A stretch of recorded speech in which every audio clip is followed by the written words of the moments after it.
لە ستۆدیۆی کراوەی کوردستان 24ین لە فستیڤاڵی تەحینی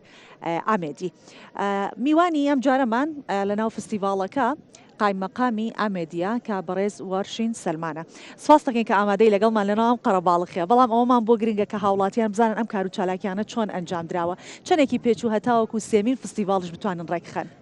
بله خانم پێشەکە سپاس بۆ کوردستان 24 و باوە ساڵە سێ دیڤێکدا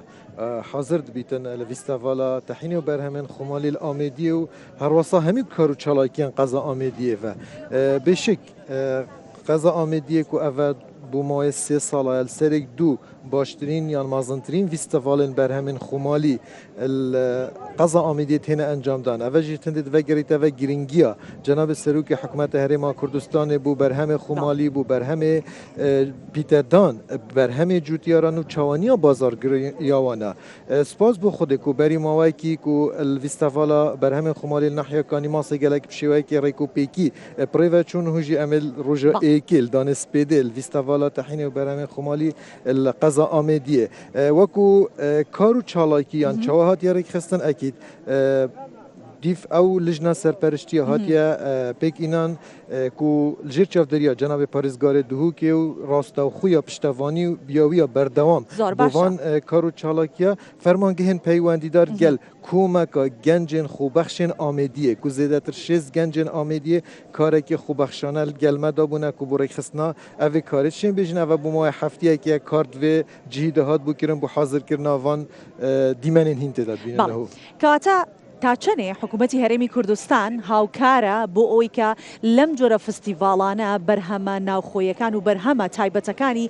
ئەو دەڤەرانەی کا بەرهەمی کشتتوکاڵی ناوازیان هەیە بخرێنە بازاڕەکانەوە. ئەکیت هەرج دەستپێکە دەستکاربوونا کابینانەیە حکوومەتە هەرێما کوردستانی و سەردەنا جەنابێ سەرۆکی حکوومەتی بۆ قەزا ئامێدیە و بنشناویت گەل فەرمانگەهێن پەیوەندیدار گرنگیەکە تایبەت دەکەرتی کشتتوکاڵی هەرواسا گرنگیەکە تایبەت دەکەرتی گەشت و گوزارێک و ئەمزانی قەزا ئامێدیە قەزایەکە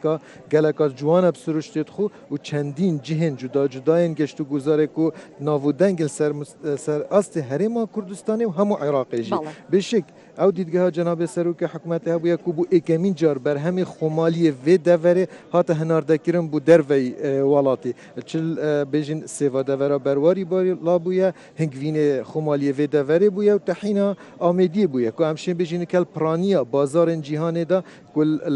Ewropa li Amerîka jî tête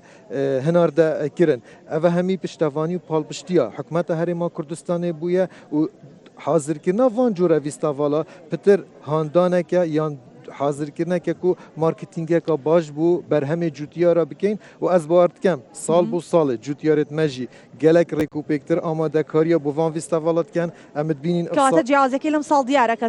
جنابەت ئاماژە بۆکەی ساڵ بە ساڵ زیاتر جوتیاران بەشدارە بن جیاوازی ئەم ساڵ لەگەڵ ساڵی پار و پێرار چی بوو؟ gelek ciyawazî hebûne şên bêjin nizba müşerika cûtiyara da û çendîn kes hebûne nî kargehên tehînê vekirin em şên bêjin ku li navbeyna sala êkê de ev sala da zêdetir 8 aşê tehînê li devera Amêdiyê qeza Amêdiyê bi şêwekê giştî zêde bûne ewa cihê dilxuşker divêrê da gelek xanim barês ku bûne xudankar piştî ev fîstîvala hatîne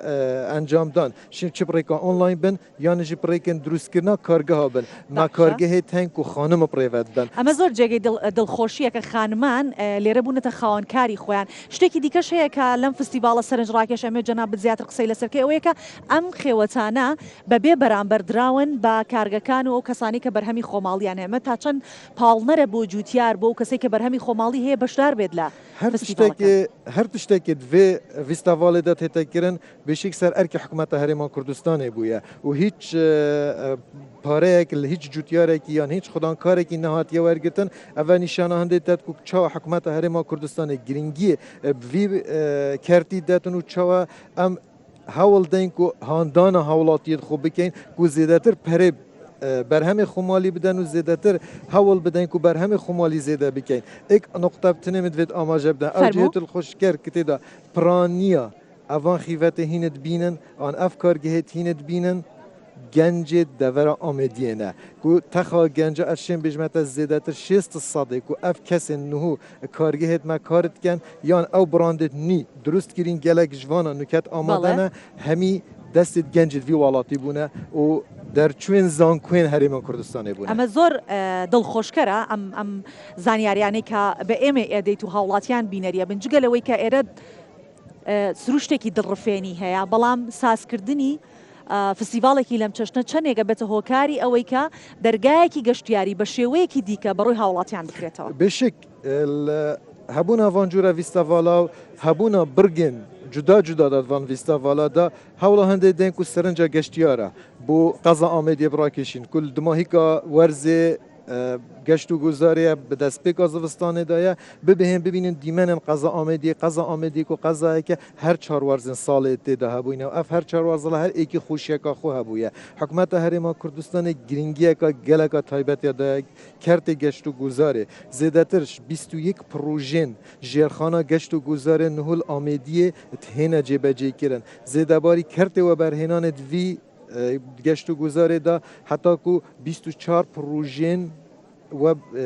و بەرهێنانێت کەرتێ گەشت و گوزارێدا خۆشحالیوە سەردەستی جەنابی سەرۆکی حکومەتی 22 مانگادا ئێکیش باشترین هۆتێلن سەر مستەوای هەرێما کوردستانی القەزا ئامێدی هاتە ڤەکردن نها gelek projên nîjenkirina cihên şînwariyên kevnarên Amêdiyê qutabxana Qubehan kul beramberî me minara Amêdiyê kenîsa kevne ku ev şînwaran û hemîl beramberî me ne karê nîjenkirinê şilay rêkxerawên biyanî ve ku rêkxewara ekspertî Fransa êkiş rêkxerawên gelekên baş e ser mustewayê cîhanê ku giringiyeka taybet bideyne şînwara ku ev cihên şînwarî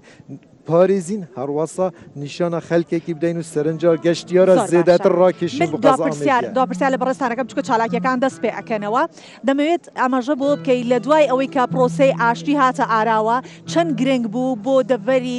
ئامێدی کە پێشتر جەنابتان بۆ خۆتان قایمەقام من دەزانن چەندێ ئاڵنگاری ئاهاتە پێشەوە نەتانەتوانی ئەم جۆرە چالاکیانە ئەنجام بدەن ئێستا بارودۆخەکە چۆنە؟ بێشک هەبوونا پرۆسە ئاشتیە و هیوی خوازی ناو پرۆسە سەرکەویت و یا بەردەوام بیت ئێکش بژین کەسن مفادارên ئێکل vê پرۆسê dibêjin xelkê me bît xelkê qeza Amêdiyê bît hebûna ew şerê hatiyet nav mala me da nav xaka me da û hiç مانایەک تێدا نەبووە زەرارمەدت ئێکێ خەلکی قەزا ئامێدیە بوون زێدەتر 180 گوندێ دەڤەرە ئامێدیە مخابنی veyt hatîne çûlkirin حکومەتە هەرێما کوردستانê نەتشیا destê avêdaniyê بوان ciha bibetin lê spasî ve bû cenabê serokê حکومەtê her cihekê her gundekê hat bîte aramkirin yan berqerar bûna aramiyê li wêrê hebûye yekser razemendî hatiye danin hemî projên xizmetguzarî li wan devera bînin û ekîd ev jî dê bîte handanek ku ev qezayeka berhemdar e xaka wê zêr e hîvî xwazîn jî ev prose berdewam bibîtin da tiştê gelekê baştir û ciwantir li qeza Amêdiyê bibînin. هەر سەرکەوتوو بن کوردستان هەمیشە ئاوادان بێ سپاس دەکەین کە لەگەڵمان بوویت بەڕێز وارشین سەلمان قایمەقامی ئامێدی دووبارە سپاس بۆ ئامادەبوونی بەڕێستان بەڵێ دەگەڕێمەوە ستۆدیۆی ناوەند سپاس کە لەگەڵمان بوو.